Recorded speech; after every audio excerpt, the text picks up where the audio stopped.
So I just watched a couple of films, and one of those being Borat's subsequent movie, Delivery of Prodigious Bride to American Regime for Make Benefit Once Glorious Nation of Kazakhstan. What is this, a Rob Zombie album? This is a sequel to the 2006 Borat film that I've always loved, and while the sequel doesn't quite capture the same amount of magic here as the first, it's still a rather funny and uncomfortable film. This time around, Borat is sent back to the US and A to give his daughter to Mike Pence, along the way causing trouble, and as always, it's almost shocking how much Sacha Baron Cohen can get people to go along with such horrible things. There's a scene where he gets this baker to write "Jews will not replace us" with smiley faces all on a cake, and it's just insane to me that they would go along with it. Or basically the whole scene with Rudy Giuliani, which in my opinion is rather disturbing. There's something really to respect with Sacha Baron Cohen's commitment to his roles and dedication to try not breaking character. Even with the massive success of the first Borat film and people recognizing him on the street, he still stays in character. My biggest issue with the film is really that the story feels a little more forced here and feels like it takes up a lot more screen time. I'm sure at this point in his career it's probably hard to get away with some of the hidden camera setups, but I just kind of wish for more of these segments because there's a lot of humor that comes from it. I didn't find the story itself to be that humorous, but rather the situations they get into. The level of cringe and how uncomfortable some scenes are makes this film really enjoyable, and I just wish there was more of it. While I don't think Borat 2 is as good as the first film because it's like trying to catch lightning in a bottle a second time, it's still a solid outing that was really enjoyable.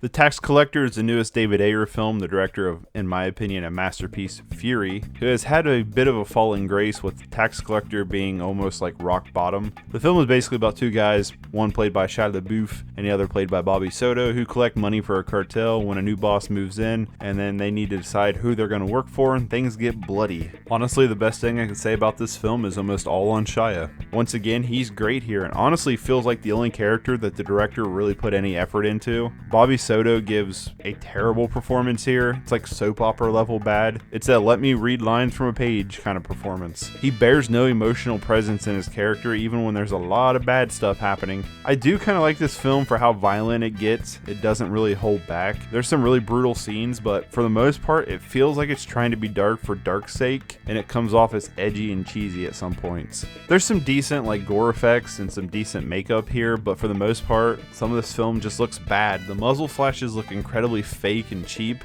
and overall this film carries none of the style that I've come to look for or expect from a David Ayer film. It's almost surprising that he directed this because it bears none of his style from his previous works. This film's gotten a lot of hate for Shia LaBeouf because people thinking he was in brownface throughout this movie, but not once watching it did I feel that way, or does this movie try to play him off like that. I kind of feel bad for him though, because he went through with getting this giant chest tattoo, like for real, like you got a real chest tattoo for this movie, like this whole chest torso, and the only time you see it in this movie, it's covered in so much blood you can't even tell what it is. This movie was just a weak one overall, covered in lame sauce.